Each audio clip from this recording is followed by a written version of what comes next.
This is Steve with Rocky Mountain ATV-MC, and today I'm going to show you how to replace the clutch on a Honda TRX400EX.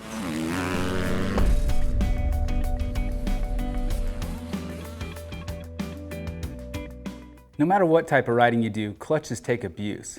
If you have such symptoms as clutch slippage or a pulse chatter feel, or you just don't feel that it's working right, it's probably worth inspecting. Now, if you're following your maintenance schedule, Honda recommends inspecting and or replacing your clutch if necessary at 20 hours or 100 miles, and then again at 100 hours or 600 miles thereafter. So today I'm going to show you how to do that on this 99 Honda TRX400EX. Now, these procedures that I show you will be very similar on all 400EXs, but you need to check with your OEM service manual to be sure. To do this job, you're going to need some basic hand tools, a torque wrench, rags, gloves, and safety glasses, along with a copy of your OEM service manual for more information, proper procedures, and specs. Now, we offer a wide variety of clutch components along with OEM clutch components for your machine. Today, we are going to use the Tusk clutch cover gasket along with the Tusk competition clutch kit for this install. Now, the first thing we need to do is drain the oil. This would also be a good time to do a full oil change service. Now, we've literally changed the oil like a week ago, so it's kind of unnecessary. So we've got this propped up, one, so that you viewers can see it better, and two, so we don't have to drain the oil to do this job. First, let's back off our clutch adjustment. Now, this would be a good time to lubricate your cable. If you need more information on that, check out our How to Lubricate a Cable video. Now we need to get the brake pedal out of the way. To do that, we need to remove the spring and the two cotter pins on the back side and then slide it out. Now let's remove the clutch cable and the clutch cable bracket. Now let's remove the oil supply line and return line. Now be careful, there's a dowel pin and an O-ring. You don't want to lose those. Now I grabbed some rubber plugs that I'm just going to shove in the end of these oil lines so that we don't get any contaminants in there while we're working on our machine.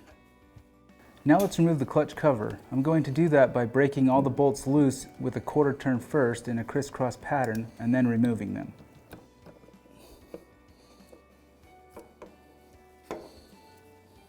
Now make sure when you pull off the cover not to lose your dowel pins or the O-rings. It's always a good idea to stay organized so that when you do your reassembly, it makes things much easier. Now let's remove our pressure plate bolts, breaking them loose in a quarter turn in a crisscross pattern and then removing them. Now let's remove the pressure plate. Now you can see here on the pressure plate, we got the push rod and it sits right inside that. Now let's remove the clutch pack. Now this is probably one of the best examples I could show you of a burnt clutch. Obviously it's discolored. I'm sure if I measured the thickness of my fiber pads and checked each steel pad for warpness and the thickness there, that they would be out of spec. And so we're definitely going to replace all of our clutch pack with new ones.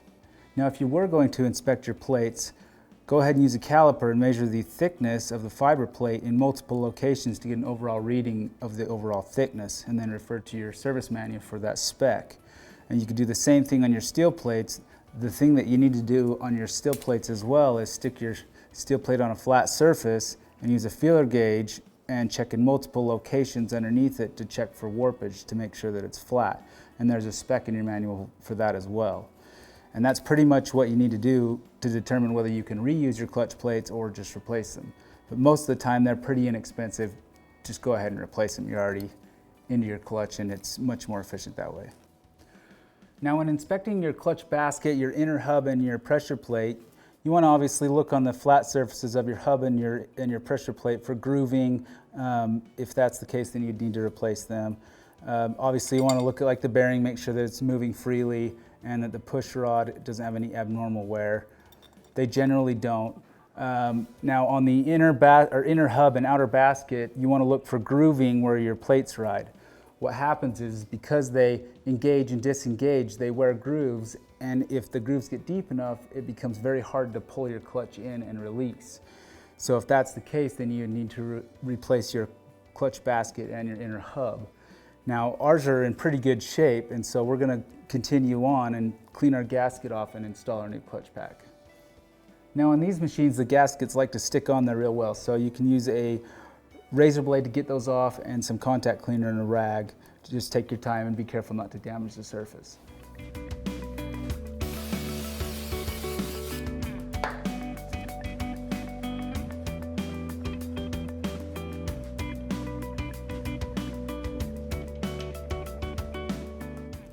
Now last night I soaked the plates in oil so that we could do our install today.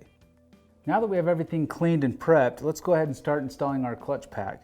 Now we want to start with the fiber one first, and we want to alternate them between the steels. So fiber, steel, fiber, steel.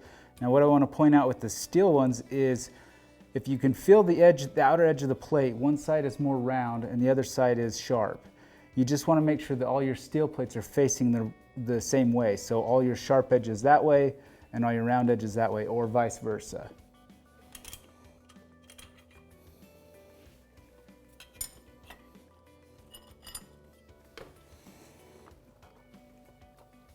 Now let's install the pressure plate with the push rod in it.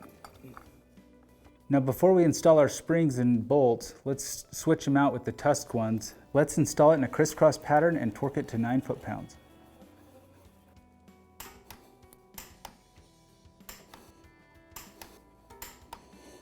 Now let's install our O-ring, dowel pins, and gasket. Now before we install the cover, if we look here at the actuator arm, you can see when you move it back and forth that it's notched out so that it will grab that push rod and then it will disengage and engage the clutch when you move it. So what we need to do is back that off slightly and then go ahead and install it so that it fits in that, for one, and two, that it'll grab it.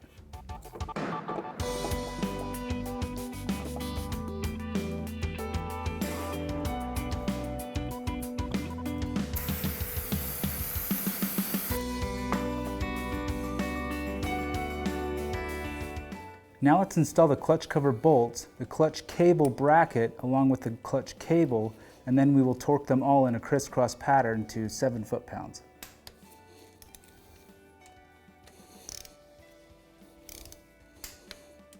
Now let's install our oil line dowel pins and O-rings. And now let's install the oil lines and torque the bolts to 7 foot-pounds.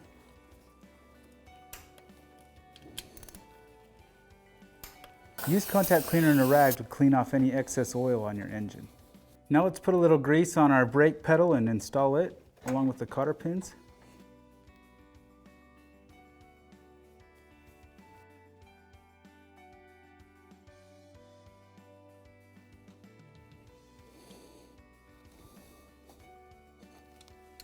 Lastly, let's readjust our clutch lever to 10 to 20 millimeters of free play measured from the end of the lever. And that's it. That's all there is to replacing the clutch on your TRX400EX. Come check us out at RockyMountainATVMC.com for more parts, apparel, and accessories, and make sure to subscribe to our YouTube channel. This is Steve. I'll catch you next time.